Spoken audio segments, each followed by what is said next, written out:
अभी अपना agriculture sector जो बाकी है वो हम लोग करेंगे।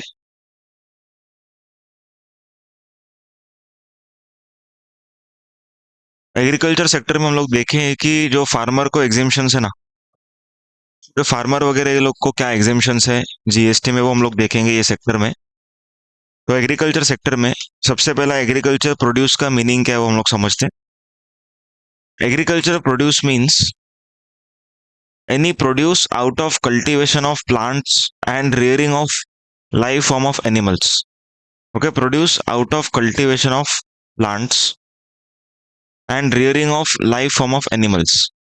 मतलब जो भी हम लोग उगाते हैं, okay, जवार बाजरा मेज, ओके, वो सब चीजें एग्रीकल्चर प्रोड्यूस मानी जाएंगी। और आगे लिखा हुआ है कि rearing of live form of animals, मतलब शिप का रियरिंग हम लोग करते हैं तो अपने को स्वेटर का रॉ मटेरियल मिलता है। तो शिप का रियरिंग से जो निकलता है ना वुल, क्या बोलते हैं उसको, हाँ, तो वो सब जो रहेगा उसको भी हम लोग एग्रीकल्चर प्रोड्यूस बोलेंगे। Okay, except rearing of horses, क्योंकि हॉर्सेस किधर काम आता है, हॉर्स रेसिंग में। तो हॉर्स रेसिंग इज टैक्सेबल, तो rearing of horses is not exempt. Okay, rearing of horses is not exempt क्योंकि हॉर्सेस का जो मतलब रेसिंग में काम आते हैं, दैट रेसिंग इज टैक्सेबल। तो हॉर्सेस से रिलेटेड जो भी एक्टिविटी रहेगा एवरीथिंग इज टैक्सेबल।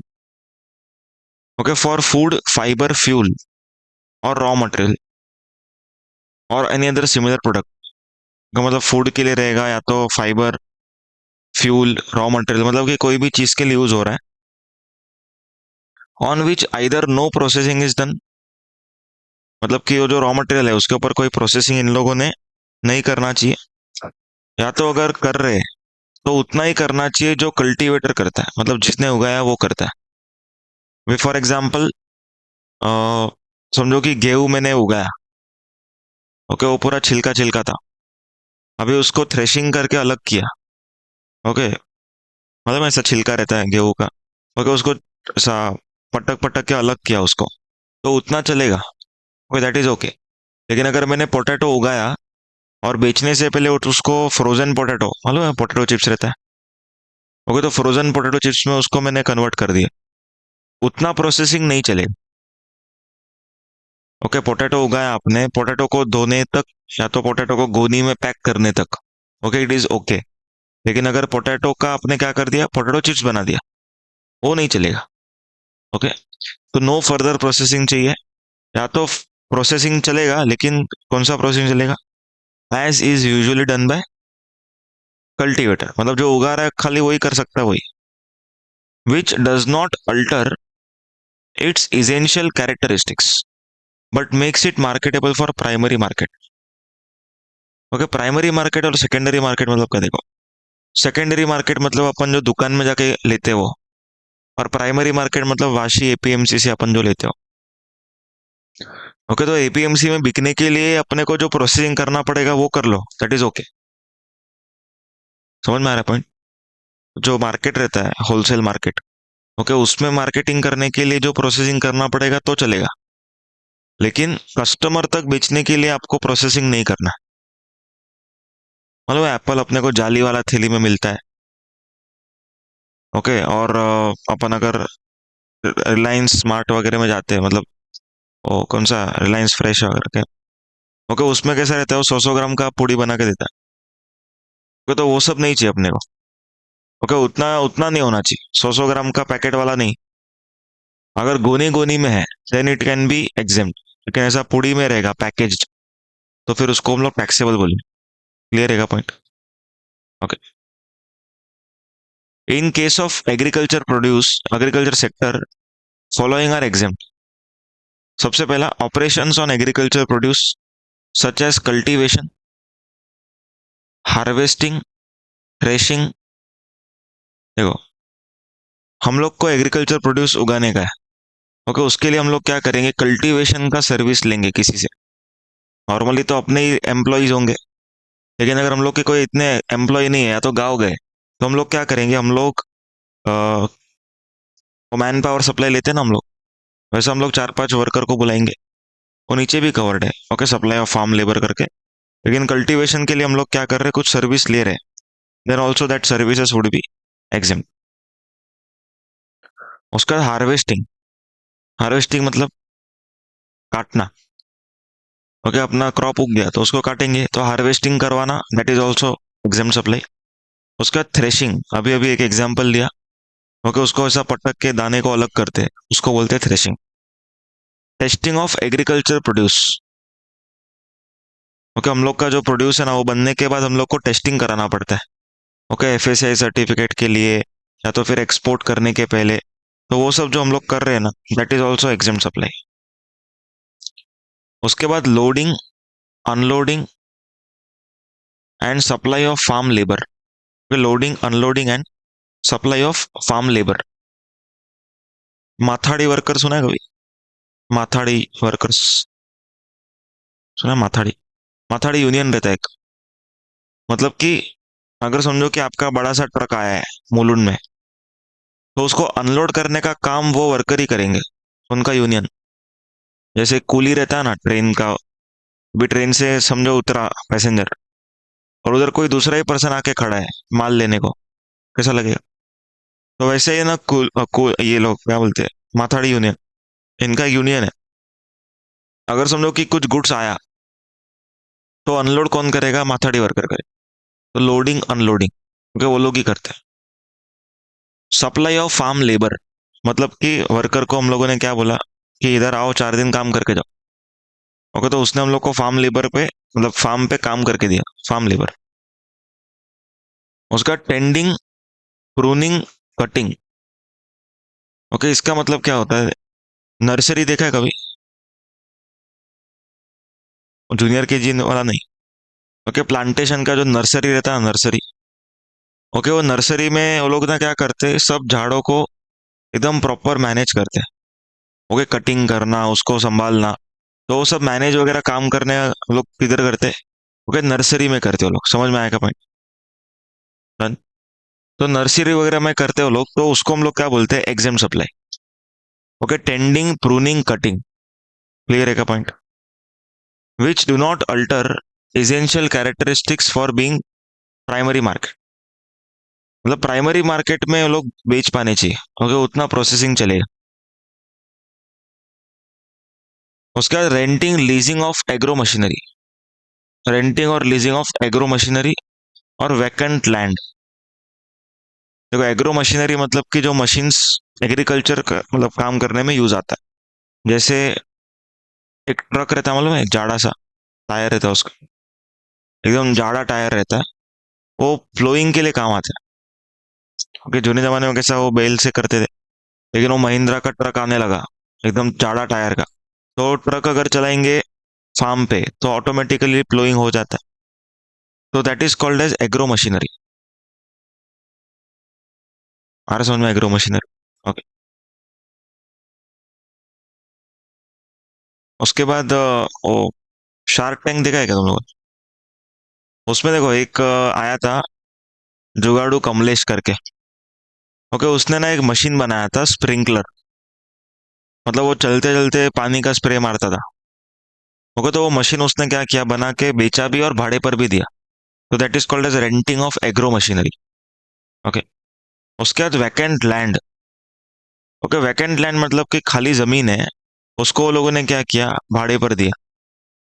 ओके, भाड़े पर दिया, खाली जमीन को भाड़े पर दिया, vacant land. That is also एक एग्जाम्पल। उसके बाद सर्विसेज बाय एपीएमसी। ओके, अपना एपीएमसी मार्केट है वाशी में। तो वो लोग जो अपने मेंबर्स को सर्विस देते हैं, वो देखो, अभी एपीएमसी मार्केट में बहुत सारा दुकान है। वो दुकान का ना कॉमन स्टोरेज रहता है, कॉमन एरिया रहता है। तो वो कॉमन एरिया में वो लोग क्या करते हैं, स्टोर करने को देते हैं। ओके, अगर समझो कि लेट नाइट किसी का गुड्स आया, तो वो लोग कॉमन एरिया में स्टोर कर सकते हैं। ओके, फिर उधर का जो रेंट रहता है, ओके, वो एपीएमसी लेता है, अगर भाड़े का जगह रहेगा तो एपीएमसी बहुत सारा सर्विस प्रोवाइड करता है उधर के मेंबर्स को। So that services are exempt. उसका agriculture extension service. Agriculture extension service मतलब ट्रेनिंग ऑफ फार्मर। लिख के रखो, ट्रेनिंग ऑफ फार्मर। मतलब फार्मर्स का जो ट्रेनिंग वगैरह होता है ना, उसको बोलते हैं हम लोग agriculture extension services. That are also exempt. उसके बाद pisciculture, sericulture and floriculture. Pisciculture मतलब breeding of fish. Okay, sericulture मतलब सिल्क वॉर्म से सिल्क का जो ककून रहता है ना, वो सब बनता है और उससे सिल्क का साड़ी वगैरह बनता है। और फ्लोरिकल्चर मतलब फ्लावर से रिलेटेड। ओके, तो इन सब का जो हम लोग काम काज करते हैं, it is not, it is exam. Clear point, समझ में आ रहा है कि? उसके बाद whole gram pulse is agriculture produce but not normal pulse like dal. Whole gram pulse मतलब कि आखा। ओके, एग्जाम्पल, वो चना रहता है मालूम है? हाँ, छोले का चना जो रहता है ना, वो। और नॉर्मल पल्स मतलब कि दाल, उड़द दाल रहता है, वो कट होता है ना मालूम है? मूंग दाल चिल्टी, है ना, ऐसा कट हुआ दाल। ओके, तो होल ग्राम मतलब क्या होता है? पूरा रहता है ऐसा। कट होता है उसको हम लोग नॉर्मल पल्स बोलते हैं, दाल, तूर दाल। ओके, तो वो सब नॉर्मल पल्स। तो होल ग्राम पल्स को क्या बोला गया है? एग्रीकल्चर प्रोड्यूस बोला गया है। और नॉर्मल पल्स जो रहेगा, ओके, उसको अदर देन एग्रीकल्चर प्रोड्यूस बोला गया। आ रहा है समझ में? अभी इसके अंदर हम लोग अदर इंपॉर्टेंट पॉइंट्स पढ़ेंगे। ओके, कुछ अदर इंपॉर्टेंट पॉइंट्स है। Okay, rubber, green tea leaves, coffee is exempt. Okay, rubber, green tea leaves and coffee is exempt. मतलब क्या देखो, जो ग्रीन टी लीव्स है ना, रबर नॉर्मल। ओके, और ग्रीन टी लीव्स जो चाय में पत्ती डालते हैं ना, देखो दो टाइप का रहता है उसमें। एक तो लिप्टन का ग्रीन टी आता है मालूम? ओके, उसको हम लोग बोलते हैं प्रोसेस्ड ग्रीन टी, वो टैक्सेबल है। ओके, लेकिन जो एकदम रॉ पत्ता आता है ना, उसको ना सब फोल्ड करके आता है। ओके, तो वो सब एग्जेम्प्ट हो जाए। उसके बाद लिखा है coffee is exempt but process coffee is taxable. अभी कॉफी जो रहता है ना, वो कॉफी बीन्स रहता है पहले, ग्रीन कलर का। ओके, वो ग्रीन कलर का बीन्स जो रहता है, उसको प्रोसेस करने के बाद वो ब्राउन दिखने लगता है। ओके, और फिर उसके बाद और प्रोसेसिंग होता है वो, और फिर वो नेस्कैफे बनता है पाउडर। तो यहाँ पर क्या बोलते हैं कि जो रॉ कॉफी है, रॉ कॉफी बीन वाला, ओके, ग्रीन कलर का, दैट इज एग्जेम्प्ट। ओके, लेकिन जो ये प्रोसेस किया ना, इस ब्राउन हो गया अभी, इट विल बिकम टैक्सेबल।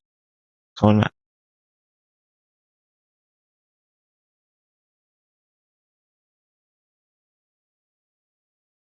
उसके बाद lease of vacant land which storage shed meant for agriculture producer exempt. देखो, leasing of vacant land. Okay, vacant land मतलब क्या? खाली जमीन। हम लोग क्या कर रहे हैं? हम लोग स्टोरेज के लिए यूज कर रहे हैं। किसके लिए यूज कर रहे हैं हम लोग? स्टोरेज के लिए यूज कर रहे हैं। बट हम लोग क्या स्टोर कर रहे हैं उधर? एग्रीकल्चर प्रोड्यूस स्टोर करेंगे तो एग्जाम। अगर हम लोग कुछ दूसरा चीज स्टोर करेंगे तो दैट विल बी टैक्सेबल। अभी एग्जाम में क्वेश्चन कैसे आता है? एग्जाम में वो लोग बोलते हैं कि vacant land for cattle farming.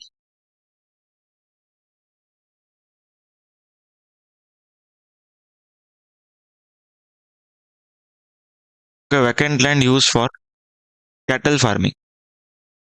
तुम लोग सही से लिखना, ठीक है? वो नहीं रहा। तो कैटल फार्मिंग, तो कैटल फार्मिंग के लिए यूज किया रहेगा तो इट इज टैक्सेबल और एग्जाम। कैटल फार्मिंग मतलब तबेला, तबेला रहेगा तो एग्जाम। ओके, क्योंकि हाँ, एग्रीकल्चर प्रोड्यूस में था ना वो, एनिमल्स वगैरह, लेकिन हॉर्सेस नहीं था। ओके, तो vacant land for stud farming करके आएगा तुम लोग को एग्जाम में। ओके, स्टड फार्मिंग मतलब कि हॉर्सेस का देखभाल करना, हॉर्सेस का तबेला। समझ में आ रहा है क्या? तो it will be taxable, stud farming taxable, cattle farming exam. Okay, stud farming taxable, cattle farming exam.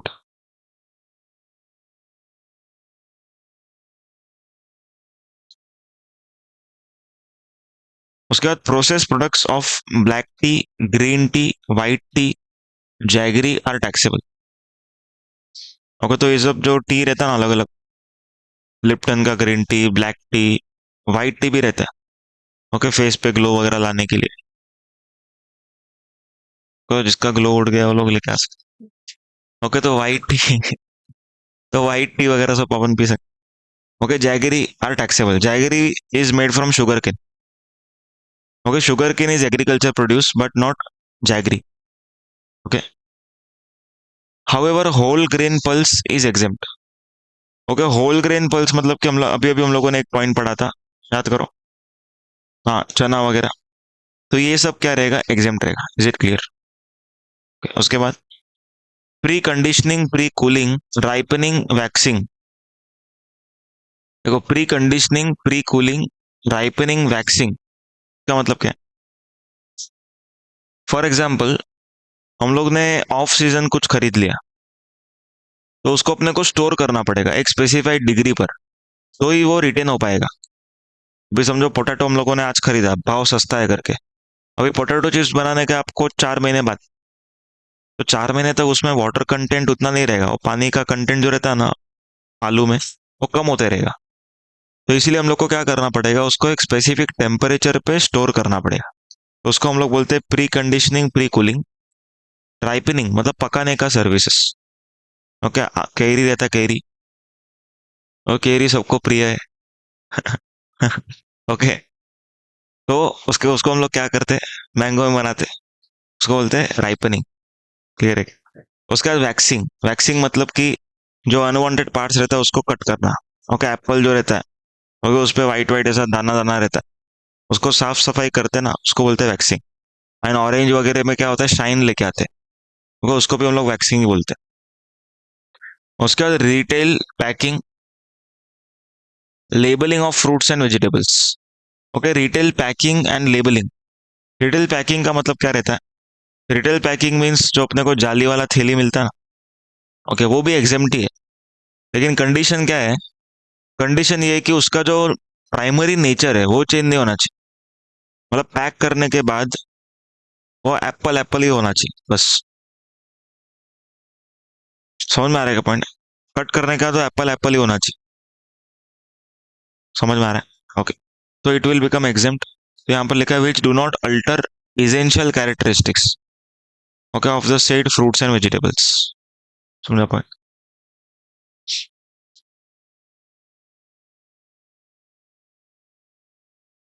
अभी कुछ कुछ लोग मालूम है, ये हॉट चिप्स का दुकान जो रहता है ना, और लाइव बनाना चिप्स वगैरह बना के देता है। मालूम है सर, रोड साइड पे रहता है, ओके, बनाना कट करके वो चिप्स भी उधर ही बना के देता है। तो उसने फॉर्म ही चेंज कर दिया। ओके, हम लोगों ने बोला कि बनाना चाहिए, तो उसने बोला कि ठीक है मैं चिप्स बना के देता हूँ। तो उधर ही उसने क्या कर दिया, फॉर्म चेंज कर दिया। तो अगर बनाना बेचा रहता तो इट कैन बी एग्जेम्प्ट, लेकिन क्या बेच रहा है, वो चिप्स बेच रहा है, दैट विल बिकम टैक्सेबल। तो जिधर भी हम लोग टैक्सेबल बोल रहे हैं ना, और टैक्सेबल कब रहेगा, जब सप्लायर का टर्नओवर 20 लाख के ऊपर रहेगा। समझ में आ रहा है क्या? ओके, उसके बाद services provide by national centre for cold chain development, okay, under ministry of agriculture, cooperation and farmers welfare, by way of knowledge dissemination are exam. देखो इसका मतलब क्या है, अगर समझो कि national centre for cold chain development, okay, एक ऐसा एंटिटी है, वो क्या कर रहा है, नॉलेज दे रहा है फार्मर्स को कि आप लोग को कैसे, कौन से एटमॉस्फेयर में कौन सा प्रोडक्ट को कैसे स्टोर करना है, क्या डिग्री पे स्टोर। तो ये सब जो knowledge dissemination will be exam. Okay, knowledge बांटने का service would be exam. Clear है? उसके बाद cleaning of wheat outside the farm, okay, cleaning of wheat outside the farm is exam. देखो हम लोगों ने क्या देखा था, नॉर्मली कल्टीवेटर जो काम करेगा वो एग्जाम देखा था। कल्टीवेटर जो काम करेगा वो एग्जाम देखा था। बट यहाँ पर जो व्हीट का क्लीनिंग है, वो कल्टीवेटर नहीं करता है, वो आउटसोर्स करता है किसी और को। बोलता है कि भाई तुम कर लो। तो यहाँ पर गवर्नमेंट क्या बोलता है, वो करेगा तो भी एग्जाम। तो cleaning of wheat outside the farm is exam. आया समझ में? उसके बाद sales commission for wheat is also exam. अगर व्हीट बेच के हम लोग कमीशन कमा रहे हैं तो भी एग्जाम। 7 पॉइंट को इंपॉर्टेंट मार्क।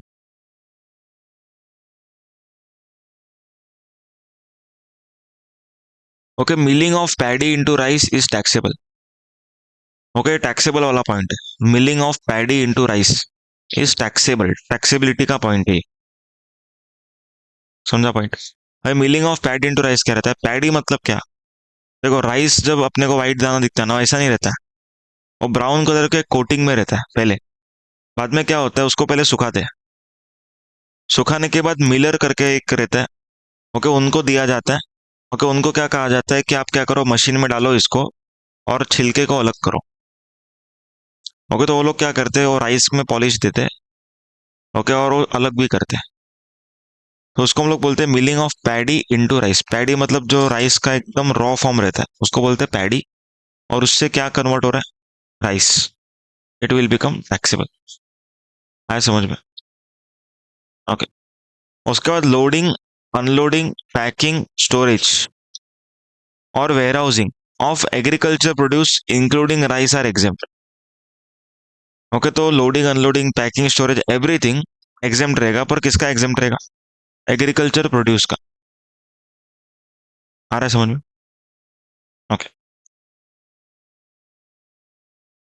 अभी ना इसको लग के एक पॉइंट अपने को पढ़ना है, ये वाला 11.7 में पढ़ेंगे। Services by way of storage और warehousing of cereal, pulse, fruits, vegetable are exempt. Okay, fruits vegetable को अपन ने वेयरहाउस में स्टोर किया, तो वेयरहाउस का चार्जेस क्या रहेगा? एग्जेम्प्ट। अभी ना यहाँ पर इंपॉर्टेंट पॉइंट है, ऊपर बोला है यहाँ पर loading, unloading of agriculture produce. Okay, और नीचे बोल रहा है storage and warehousing of pulses. Pulses पे अपन फोकस करते हैं, पल्सेस पे फोकस करो। पल्सेस एग्रीकल्चर प्रोड्यूस है कि नहीं? होल वाला है। हाँ, होल वाला जो पल्स रहता है ना वो एग्रीकल्चर प्रोड्यूस है। ओके, लेकिन नॉर्मल पल्स एग्रीकल्चर प्रोड्यूस है क्या? नहीं है। तो ऊपर क्या लिखा है? Loading, unloading of agriculture produce is EXIM. मतलब कि होल ग्रेन पल्स का, होल ग्राम पल्स का हम लोगों ने लोडिंग अनलोडिंग किया तो एग्जिम ऊपर लिखा है। नॉर्मल पल्स का लोडिंग अनलोडिंग किया तो टैक्सेबल। लेकिन स्टोरेज एंड वेयरहाउसिंग अगर हम लोगों ने किया तो नॉर्मल का भी एग्जिम। देखो ध्यान से, मैं इधर लिख रहा हूँ। देखो लोडिंग, अनलोडिंग, ये एग्रीकल्चर प्रोड्यूस रहेगा तो एग्जिम। एक काम करते हैं हम लोग, पल्सेस का ही बात करें तो वही लिखता हूँ। होल ग्रेन पल्स का रहेगा तो एग्जिम, नॉर्मल पल्स का रहेगा तो टैक्सेबल। क्लियर है? For storage and warehousing any pulse it would be EXIM. हाँ देंगे, क्वेश्चन में देंगे, अपने को डिसाइड नहीं करना उधर। ओके, उधर अपने को मालूम ही नहीं रहेगा, अपने को ऐसा कुछ प्रोडक्ट का नाम देंगे, राजमा, किडनी बीन्स। ओके, अपन ने कभी देखा भी नहीं रहेगा प्रॉपरली, खाली खाया रहेगा।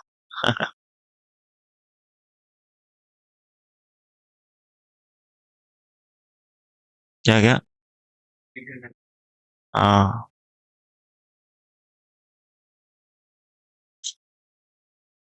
कौन से? हाँ।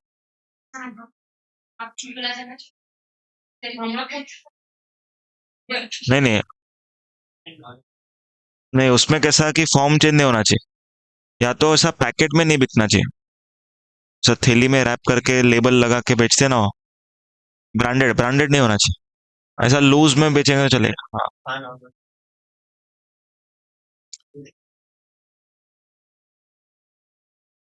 देखो राइस का सेल का बात नहीं चालू है।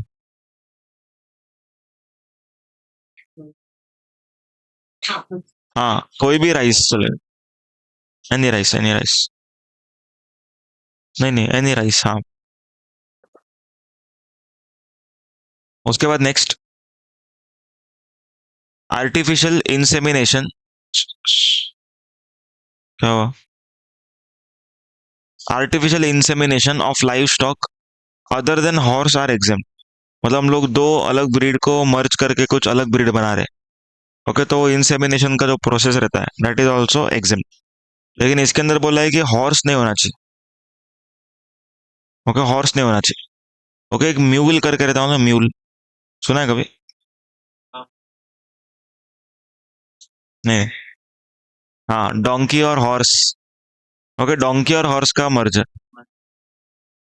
ओके, तो उसको हम लोग बोलते हैं म्यूल। मतलब डोंकी जितना ताकत रहता है उसमें। ओके, मतलब ऐसा स्टैमिना बोलते हैं। ओके, हॉर्स जितना पावर रहता है। ओके, तो उसको म्यूल बोलते हो, ये टैक्सेबल रहेगा। Okay, testing activities in relation to agriculture produce are exempt. Okay, agriculture,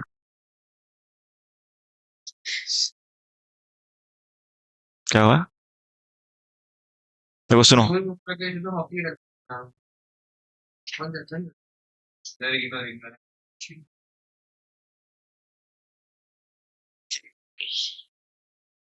ठीक है, देखो आगे, सॉइल टेस्टिंग अगर रहेगा, ओके, अपन जो भी सॉइल रहता है अपना, तो अपन चेक करवाते हैं कि ये सॉइल में कौन सा क्रॉप उग सकता है। ओके, ये सॉइल के लिए कौन सा टेम्परेचर बेस्ट है। तो सॉइल टेस्टिंग हम लोगों ने करवाया। या तो animal feed testing, animal feed testing मतलब, एनिमल फीड टेस्टिंग मतलब, हाँ, उसको जो खाना दिया जा रहा है, ओके, उसका टेस्टिंग भी करते हैं। तो क्या माना जाएगा? एग्जेम्प्ट। क्लियर है पॉइंट? ठीक है, तो अपना एग्रीकल्चर प्रोड्यूस कंप्लीट हुआ।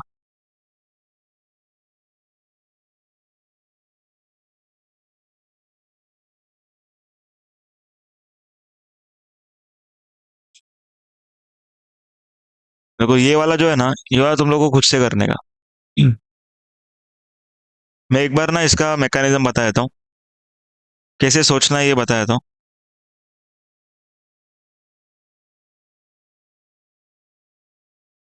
देखो मेन तो सब कुछ OIDR के ऊपर था। ओके, जो हम लोगों ने पिछले लेक्चर में कर लिया था। सुनो, अबे ना इंपोर्ट ऑफ सर्विस का पूरा टैक्सेबिलिटी है इसके अंदर। ओके, इंपोर्ट ऑफ सर्विस का पूरा टैक्सेबिलिटी। देखो इंपोर्ट ऑफ सर्विस में क्या क्या पॉइंट पढ़ा था। पहला तो सप्लाई में पढ़ा था। फॉर कंसिडरेशन रहेगा तो ऑलवेज सप्लाई, और विदाउट कंसिडरेशन रहेगा तो रिलेटेड पार्टी और बिजनेस पर, तो सप्लाई, सप्लाई टैक्सेबल, सप्लाई नहीं, सप्लाई। ओके। उसके बाद देखा था RCM, और उसके बीच में क्या था? टैक्सेबिलिटी। अब टैक्सेबिलिटी में देखा था चैरिटेबल एंटिटी ने अगर लिया रहेगा, ओके, तो एग्जाम्पल, लेकिन OIDR रहेगा तो टैक्सेबल। ओके, तो OIDR के एंगल से अपने को ये पूरा करना है, और नॉर्मल इंपोर्ट। देखो import of services for consideration, okay, without consideration. Consideration रहेगा तो, कंसिडरेशन रहेगा तो सप्लाई, सप्लाई। ओके, लेकिन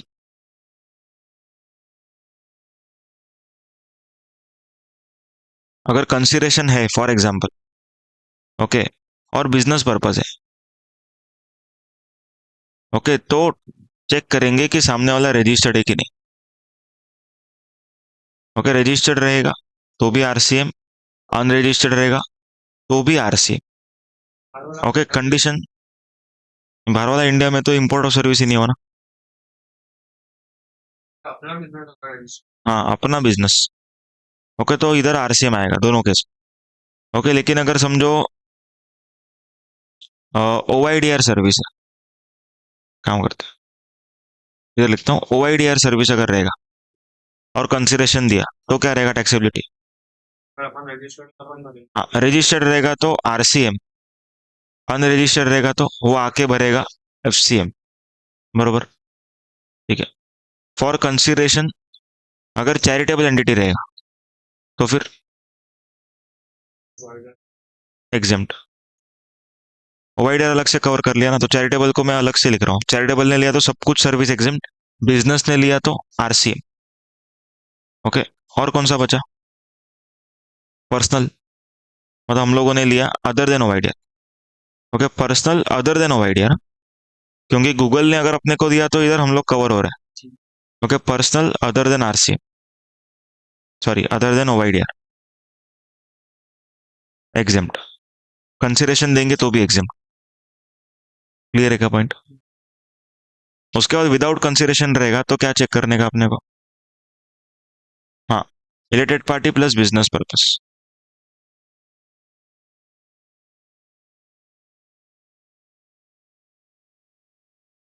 ये दोनों फुलफिल हुआ तो सप्लाई, ठीक है, उसमें भी सेम ही चलेगा। देखो ये तो सेम ही रहेगा। ओके, तो पर्सनल रहेगा, हम लोगों ने पर्सनल के लिए लिया, रिलेटेड पार्टी से लिया, ओके, बिजनेस पर्पस के लिए लिया समझो, तो नहीं पर्सनल के लिए लिया हम लोगों ने, तो इट विल बी एग्जाम्प्ट। लेकिन अगर हम लोगों ने रिलेटेड से लिया, भाई से लिया, ओके, बिजनेस पर्पस के लिए, और वो चार्ज भी नहीं कर रहा है, तो सप्लाई। और सप्लाई है तो हम लोग अगर रजिस्टर्ड है या फिर अनरजिस्टर्ड है तो आरसीएम में भरना पड़ेगा, अगर बिजनेस मोटिव रहेगा तो। क्लियर। और विदाउट कंसिडरेशन ओआईडीआर अगर आ रहा है तो भी सेम, मतलब ये सब कुछ सेम रहेगा देखने के तो, खाली इधर एक कंडीशन चेक करने को बढ़ जाएगा। समझ में आ गया? तो उसके ऊपर ये पूरा ये लिंकिंग बनाया हुआ है।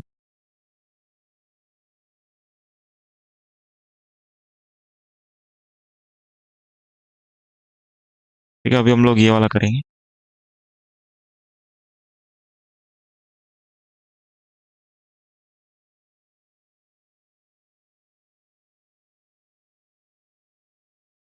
सुनो, सबसे पहला ये वाला पॉइंट अपना हो गया, एक बार रीड करो, ये पॉइंट को रीड करो।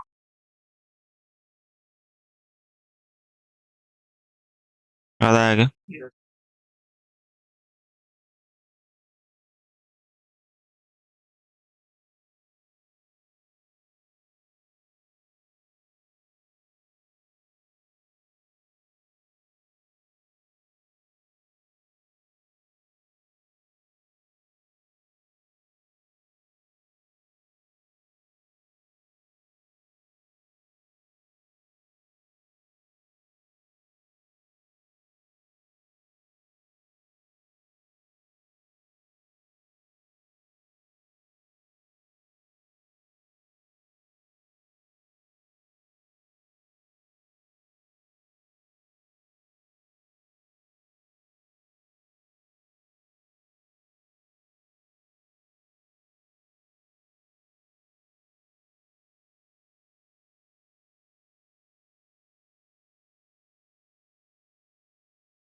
ऐसे।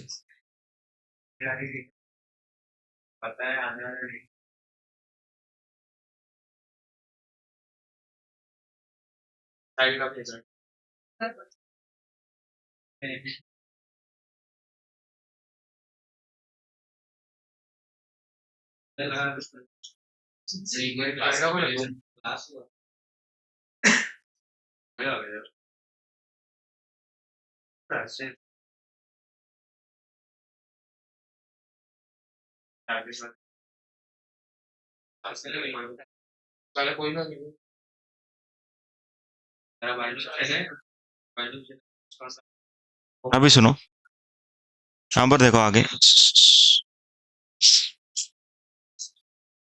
services supplied by establishment of person in India to any establishment outside India are treated as establishment of distinct person and exempt।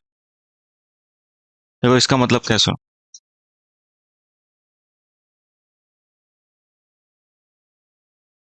अभी एक्सपोर्ट ऑफ सर्विस मानने के लिए ना there are some conditions.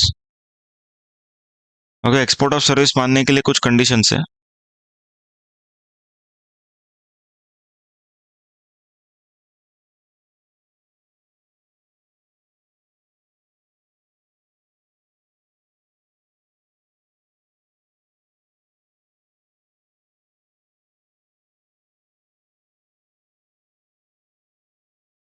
Export of service मानने का कुछ conditions है। क्या क्या कंडीशन है सुन। सबसे पहला, सप्लायर जो है ना वो इंडिया में होना चाहिए। ओके, दूसरा, okay, recipient should be outside India. Okay, place of apply outside India होना चाहिए। चौथा, पैसा फॉरेन करेंसी में मिलना चाहिए। और पांचवा, it should not be establishment of distinct person, मतलब अपना ही ब्रांच से अपने को सर्विस नहीं आना चाहिए, सॉरी, अपन ने अपने ब्रांच को सर्विस नहीं देना चाहिए। ओके, तो ये 5 कंडीशन फुलफिल होगा तो एक्सपोर्ट। तो अभी लोगों ने गवर्नमेंट को क्या पूछा कि हम लोग अगर अपने ब्रांच को ही सर्विस दे रहे हैं, इंडिया के बाहर एक ब्रांच है अपना, उसी को हम लोग सर्विस दे रहे हैं, तो आपने क्या बोला कि एक्सपोर्ट नहीं होना चाहिए, और जो चीज एक्सपोर्ट नहीं हुआ वो क्या हो जाएगा, टैक्सेबल। समझ में अपन, देखो या तो एक्सपोर्ट है या तो टैक्सेबल है। अगर ये कंडीशन में फुलफिल नहीं करता हूँ तो एक्सपोर्ट नहीं है, एक्सपोर्ट नहीं तो लोग क्या समझने लगे, टैक्सेबल। तो अभी गवर्नमेंट ने एक एग्जेम्पशन लाया, ओके, जिसमें लिखा कि अगर आपने आपके एस्टेब्लिशमेंट ऑफ डिस्टिंग पर्सन को दिया तो इट विल बी एग्जेम। क्यों बोलना पड़ा गवर्नमेंट को, क्योंकि अगर ये नहीं बोलते तो क्या माना जा रहा था, टैक्सेबल। टैक्सेबल माना जा रहा था क्योंकि एक्सपोर्ट नहीं है ना, एक्सपोर्ट नहीं तो क्या बन जाएगा वो, टैक्सेबल बन जाएगा। तो गवर्नमेंट ने बोल दिया कि इट इज एग्जेम। मतलब अगर अपने ब्रांच को ही हम लोगों ने दिया तो क्या माना जाएगा ये, हाँ एग्जेम माना जाएगा, एक्सपोर्ट नहीं माना जाएगा पर एग्जेम माना जाएगा। क्लियर है पॉइंट सबको समझ में आया?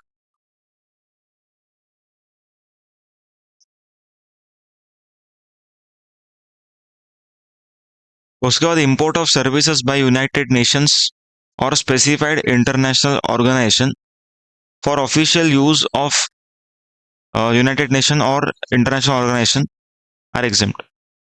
मतलब क्या, देखो, अगर समझो यूनाइटेड नेशन का कोई ऑर्गेनाइजेशन है, जैसे फॉरेन कॉन्सुलेट या तो एम्बसी, एम्बसी मालूम है, ओके, वीजा का कामकाज करने के लिए सब कंट्री का एम्बसी दिल्ली में रहता है।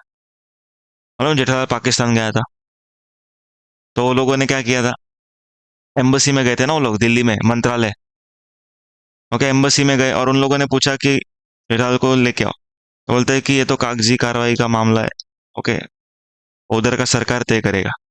ओके, तो वो एम्बसी रहता है ना जो, ओके, यूनाइटेड नेशंस के अंदर का ऑर्गेनाइजेशन का पार्ट है, सब एम्बसीज।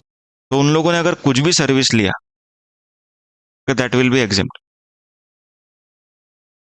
उसके बाद intra state supplies received by TDS deductor from unregistered person are exempt. Okay, अगर कोई अनरजिस्टर्ड पर्सन है, उसने किसको सप्लाई किया, ऐसे एंटिटी को जिसके पास कौन सा नंबर है, टीडीएस का नंबर है, जीएसटी का नंबर नहीं, खाली टीडीएस कट करने का नंबर है। जैसे इनकम टैक्स में कैसा टैन रहता है अपने पास, और इनकम टैक्स में कैसा पैन तो रहता ही है और टैन भी रहता है, लेकिन जीएसटी में ऐसा पॉसिबल है कि मेरे पास जीएसटी नंबर नहीं है बट टैन के बेसिस पे जीएसटी नंबर है, टीडीएस वाला नंबर है। तो ऐसे केस में इसको हम लोग एग्जाम बोलेंगे। इधर आगे एक्सप्लेनेशन लिखा हुआ है, there are two registration for one for deductor, one works like PAN to deduct tax and another to provide service, that is normal registration. Okay, उसके बाद services imported into SEZ are exempted. देखो ध्यान से, services imported into SEZ are also exempted. समझो कि ये महाराष्ट्र है, okay, Maharashtra का स्पेशल इकोनॉमिक जोन है।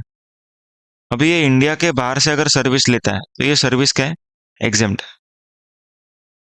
ओके, इंडिया के अंदर से ही अगर सर्विस लेता है तो फटाक से बोलो क्या होना चाहिए, हाँ इंटर स्टेट तो होना चाहिए, बराबर है। नहीं नहीं, उसके लिए नहीं, हम लोग को हमेशा सेलर के एंगल से चेक करना है। जब तक इंडिया का सेलर है इंडिया के एंगल से, तो इसको एक्सपोर्ट जैसा ट्रीट करते हैं हम लोग जीएसटी में।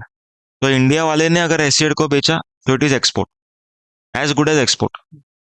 और अगर बाहर वाले ने एसिड को बेचा तो it is import of service, okay, but इस केस में एग्जेम्पशन मिलेगा, नो टैक्स। ओके, बाहर से सर्विस आया ना एसिड को तो नो टैक्स, इंडिया वाले से सर्विस आया तो एक्सपोर्ट का ट्रीटमेंट दिया जा रहा है। समझा क्या point?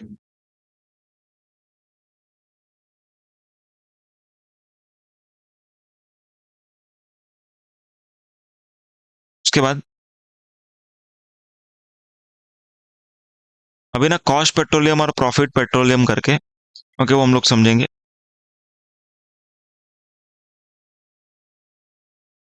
Okay, cost petroleum and profit petroleum, okay, थोड़ा सा अलग कंसेप्ट है, मुश्किल है समझ में आने का, फिर ध्यान से सुनो तो समझे।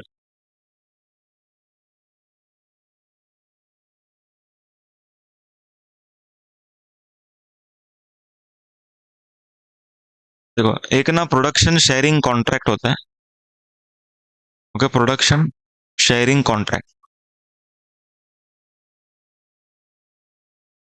Okay, between, okay, government and oil exploration company, समझो ओएनजीसी। ओके, ओएनजीसी है, ओएनजीसी ने क्या बोला है गवर्नमेंट को कि मैं ना यहाँ पर ऑयल एक्सप्लोरेशन करूंगा। ओके, इधर ना उन लोग को लग रहा है कि बहुत सारा ऑयल मिलने वाला है, तो ये लोगों ने क्या किया, ओएनजीसी को लाइसेंस दिया। क्या चीज़ का लाइसेंस दिया? ओके, इधर माइनिंग करके आप लोग ऑयल निकालो। देखो, माइनिंग करके अगर मिनरल्स निकालना है, उसका हम लोगों ने ऑलरेडी पढ़ लिया। ओके, ईआरसीसी वाला होता एक कंसेप्ट, वो हम लोगों ने किया। अभी हम लोग ऑयल एक्सप्लोरेशन का बात कर रहे हैं। समझो, ओएनजीसी ने समझो कि okay 1 lakh barrel of oils निकाला नीचे से। ओके, 1 लाख बैरल का ऑयल निकाला नीचे से। ठीक है, अभी ये पूरा एक्सप्लोरेशन का जो खर्चा है, मतलब खोदने का, फिर उधर सब काम वगैरह करने का, वो सब खर्चा कौन मतलब बेयर करने वाला है? ओएनजीसी बेयर करेगा। ओके, पूरा खर्चा कौन बेयर करेगा? ओएनजीसी बेयर करेगा। तो यहाँ पर ओएनजीसी बोलता है कि इतना सब मैंने खर्चा किया, और मैंने गवर्नमेंट के साथ कॉन्ट्रैक्ट में क्या एंटर किया? Production sharing contract. मतलब प्रॉफिट भी हम लोग उनको देंगे, या तो फिर हम लोग उनको कुछ सामान देंगे, ये बैरल देंगे उन लोग को। अभी समझो कि टोटल जो खर्चा हुआ है ना, that is equivalent to 30,000 barrel of oil. Total खर्चा हुआ है ना इसका, कॉस्ट ऑफ एक्सप्लोरेशन। ओके, वो रिकवर करने के लिए कितना बैरल का रिक्वायरमेंट है ओएनजीसी को? 30,000 बैरल। मतलब कि अगर ओएनजीसी ये 1 लाख बैरल निकला, उसमें से अगर 30,000 बैरल रख ले, तो क्या कवर हो जाएगा उसका? हाँ, कॉस्ट कवर हो जाएगा। तो 30,000 बैरल वो खुद रख रहा है। ओके, तो उसको बोलते हैं कॉस्ट पेट्रोलियम। पॉइंट समझ में आएगा? कॉस्ट पेट्रोलियम मतलब क्या, क्लियर है क्या बोला? 1 लाख बैरल निकला, 30,000 बैरल मैं खुद के पास रखूंगा। ओके, क्यों रख रहा हूँ खुद के पास? ताकि जो खर्चा मैंने इनकर किया है, ओके, वो तो निकलना चाहिए। तो 30,000 बैरल मैंने खुद ने रख लिया, तो it will be treated as exempt. Okay, जो मैं रख रहा हूँ खुद के पास, ये एग्जेम्प्ट। पॉइंट समझ में आया? तो एग्जेम्प्ट इन द सेंस कैसा? इन लोग का ना जो कॉन्ट्रैक्ट है ना, गवर्नमेंट एंड ओएनजीसी, ओके, इन लोगों ने एक नाम दिया था इस वेंचर को, समझो ONGGC।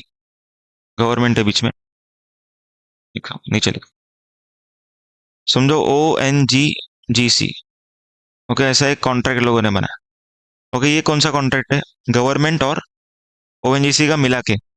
अभी जो 1 लाख बैरल निकला है, वो तो इसमें निकला है। अभी इसमें से 30,000 बैरल कौन रखने वाला है? हाँ, ये ओएनजीसी रखे हैं 30,000 बैरल। तो गवर्नमेंट बोलता है कि ये जो जॉइंट वेंचर है, जॉइंट वेंचर नहीं, ये जो भी प्रोडक्शन शेयरिंग का जो एंटिटी बनाया गया है, इसने अगर ओएनजीसी को 30,000 बैरल दिया, किस चीज के लिए दे रहा है ये? हाँ, to recover cost. So this sale of 30,000 barrel, okay, by this entity to ONGC will be exempt supply. ONGC बेचेगा तब टैक्स आएगा। पॉइंट समझ में आया क्या बोला? तो ओएनजीसी ने क्या किया? ओएनजीसी, क्या ये नाम, ONGGC। ओके, इसने ओएनजीसी को 30,000 बैरल दिया। क्यों दिया? To recover cost, that is exempt supply, क्योंकि इसको हम लोग बोलेंगे कॉस्ट पेट्रोलियम। समझ में आया? हाँ, अभी डिस्कस करते हैं उसका। अब देखो, अभी आगे प्रॉफिट पेट्रोलियम लिखा है, तो अभी इसको ना और अच्छे से लिखता हूँ। Governments share of profit petroleum is exempt. Governments share of profit petroleum is exempt. अभी इसका मतलब क्या, देखो कितना बच गया प्रॉफिट के लिए? 70,000। तो अज्यूम करो कि इन लोगों ने 50-50 शेयर करने को डिसाइड किया था। वही तो 70,000 बचा था, उसमें से 50-50 करेंगे। तो ये ONGGC जो है ना, ये 35,000 किसको देगा? 35,000 क्वांटिटी गवर्नमेंट को देगा as a part of profit petroleum. Profit का शेयरिंग है ना ये, तो ये भी एग्जेम्प्ट। लेकिन 35,000 किसको देगा? ONGC को देगा, that will be taxable. Point समझ में आया क्या बोला? टैक्सेबिलिटी क्लियर है क्या? कॉस्ट पेट्रोलियम, गवर्नमेंट ने खुद के लिए एग्जेम्पशन रखा, क्योंकि गवर्नमेंट बेचेगा तो भी एग्जेम्प्ट ही है, गवर्नमेंट एंटिटीज। हाँ, गवर्नमेंट के लिए एग्जेम्पशन सब कुछ, क्योंकि हम लोग के लिए टैक्सेबल, तो हम लोग के लिए भी एग्जेम्पशन दिया ना थोड़ा सा। कॉस्ट पेट्रोलियम हमारे लिए एग्जाम, प्रॉफिट पेट्रोलियम गवर्नमेंट के लिए एग्जाम, जो बच गया वो टैक्सेबल। गवर्नमेंट का वेंचर जैसा माना जाएगा, पार्ट ऑफ गवर्नमेंट एंटिटी। हाँ।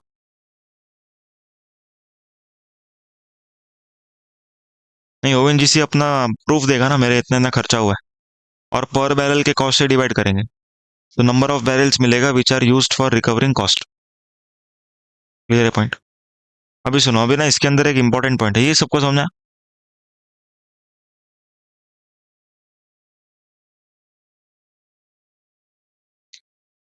देखो एक नया एग्जांपल है। ओके, ओएनजीजीसी करके तो यहाँ पर था। अभी यहाँ पर ना एक एंटिटी था। ओके, ओएनजीसी के। ओके, ओएनजीसी के समझो, के और ओएनजीसी हम लोग का जॉइंट वेंचर है। ओके, जॉइंट वेंचर में, ओके जॉइंट वेंचर का नाम क्या है? ओएनजीसी के करके जॉइंट वेंचर का नाम। अभी के ने ओएनजीसी को क्या बोला है कि जो भी खर्चा है ना वो आप लोग ही करना। ध्यान से सुनना क्या बोल रहा हूँ। ओएनजीसी के में के ने ओएनजीसी को क्या बोला? जो भी खर्चा है वो आप लोग करना, बाद में जॉइंट वेंचर आपको दे देगा। ध्यान से सुनना क्या बोल रहा हूँ। ओएनजीसी यहाँ पर है और के यहाँ पर है। Okay, they this both are co venturers.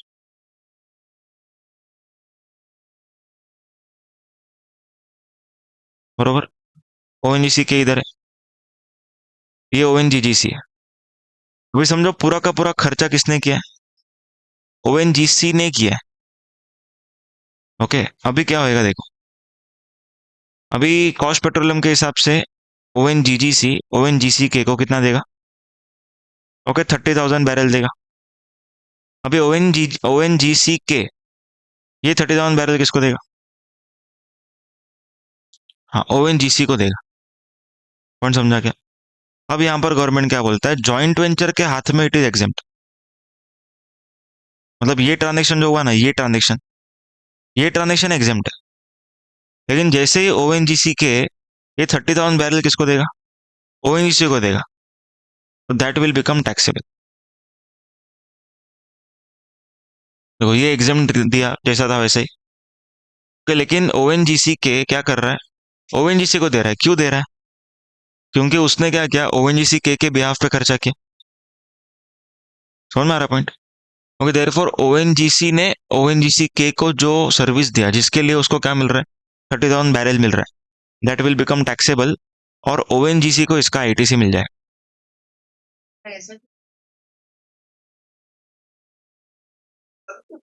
नहीं, देखो गवर्नमेंट ने क्या बोलता है कि हम लोग को एग्जेम्पशन खाली एक को ही देना है। ओके, ये लागू पार्ट एग्जेम्पशन नहीं रहेगा। ओके, इधर एग्जेम्पशन दिया क्योंकि इधर ये कॉस्ट पेट्रोलियम है, रिकवरी ऑफ कॉस्ट है, और इधर जो है ना ये एक्सपेंस का शेयरिंग है ये। देखो यहाँ पर ना दोनों का नेचर अलग है। इधर कॉस्ट का रिकवरी के लिए हमने बैरल दिया, अभी जॉइंट वेंचर बना है। ओके, तो जॉइंट वेंचर ने अगर इसको पैसा दिया तो it is as good as, okay, ONGC ने इसको सर्विस दिया, उसका पैसा। एग्जाम्पल लेते दूसरा, लेमैन लैंग्वेज में एग्जाम्पल लेते।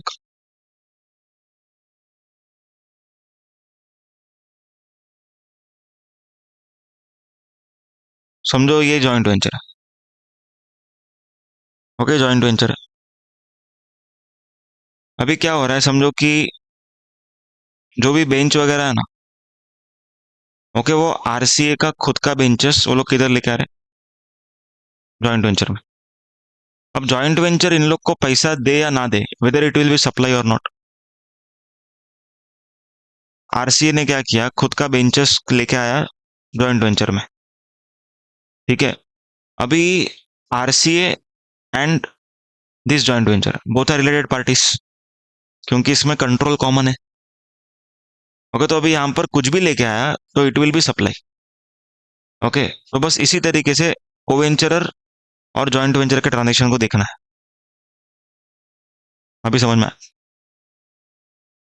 क्लियर है? तो एग्जाम में क्वेश्चन आता है, ये बहुत डिफिकल्ट कंसेप्ट है, आधे लोग को तो समझ में नहीं आता ही। कॉस्ट पेट्रोलियम क्या है? कॉस्ट पेट्रोलियम क्लियर है सब लोग को? ओके, टुवर्ड्स कॉस्ट जितना रिकवरी है वो प्रॉफिट पेट्रोलियम गवर्नमेंट का शेयर एग्जेम्प्ट। तो प्रॉफिट में से गवर्नमेंट का शेयर एग्जेम्प्ट। और ये वाला पॉइंट भी इंपॉर्टेंट। ओके, जॉइंट वेंचर अगर को वेंचरर को ये प्रॉफिट पेट्रोलियम दे रहा है, that will be taxable. Profit मतलब ये कॉस्ट का जो रिकवरी हुआ है ना, वो कॉस्ट वाला दे रहा है, तो कॉस्ट पेट्रोलियम ये माना नहीं जाएगा। कॉस्ट पेट्रोलियम मतलब क्या? ये transaction is cost petroleum. Okay, ये transaction will become taxable. Okay, taxable माना जाएगा इसको। प्रॉफिट नहीं है भले, पर ये टैक्सेबल है। पॉइंट समझ में आएगा? और प्रॉफिट पेट्रोलियम तो वैसे ही टैक्सेबल था। क्लियर है पॉइंट? तो क्वेश्चन कैसे आता है देखो एग्जाम में। एक क्वेश्चन मैं ओपन करता हूँ, तुम लोग एक बार रीड करो, तुम लोग को समझ में आएगा।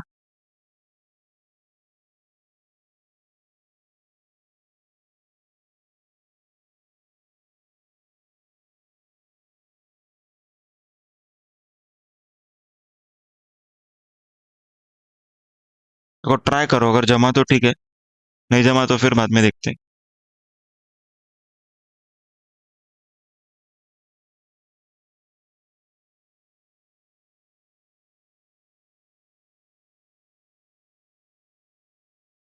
Sukhdev is a mining engineer.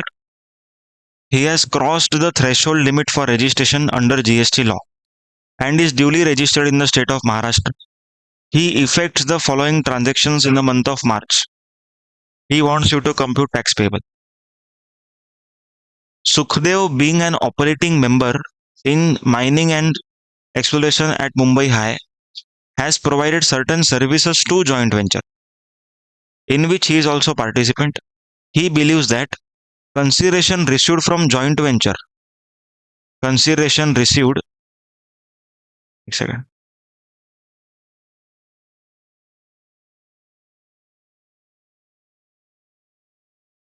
हाँ, consideration received from joint venture is cost petroleum and not taxable, ऐसा ये बोल रहा है। सही है कि गलत है? गलत है। समझ में आएगा पॉइंट? टैक्सेबल। सबको क्लियर है क्या? ओके, और एक करते हैं, इसके अंदर ही दो पोर्शन है और।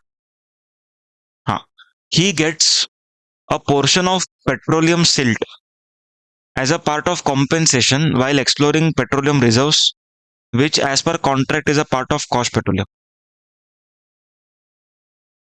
सोचो, he gets he gets petroleum silt as a part of consideration while exploring the petroleum reserves, which was as per contract cost petroleum। मतलब कॉन्ट्रैक्ट के हिसाब से कॉस्ट पेट्रोलियम है, तो टैक्सेबल और एग्जेम्प्ट। एग्जेम्प्ट समझ में आ रहा है क्या पॉइंट? ओके, और एक, हाँ, ये वाला देखो। He has been assigned the right to collect royalty on behalf of Maharashtra government as excess royalty collection contractor. He noticed that mining leaseholders have short paid 2 lakh as IGST as what had been exempted to him under the assignment. इसका meaning बताओ, पहले इसका meaning बताओ।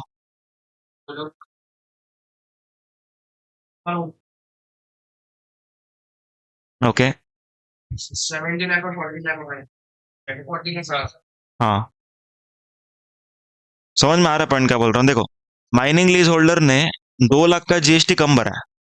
किससे compare किया 2 लाख का कम? जितना exemption मिला था उसको। समझो उसको 10 लाख का गवर्नमेंट ने एग्जेम्पशन दिया था, ये सोच के कि मिनिमम 10 लाख तो ओएनजीसी देगा, तो ओएनजीसी ने दिया 8 लाख ही, तो 2 लाख किसको भरना पड़ेगा? ईआरसीसी को, अंडर आरसीएम। समझ में आया क्या? समझा क्वेश्चंस में कैसा एप्लीकेबिलिटी हो रहा है? ओके, ये क्वेश्चन में ना ये आया ही नहीं किसी को, सच बता रहा हूँ। ओके, ये पेट्रोल कॉस्ट पेट्रोलियम वाला कुछ भी नहीं आया लोगों को। ओके, ये तो पूरा बाउंसर गया। ओके, ये हो गया, ये हो गया, ये लोग कर ही नहीं पाए सब। ईआरसीसी भी नहीं। पॉइंट समझ में आया क्या? इसको अच्छे से नोट डाउन करो। और ये चैप्टर खत्म हो शायद, एक सेकंड देख लेते हैं। हाँ, ये चैप्टर कंप्लीटेड, इसको नोट डाउन करो।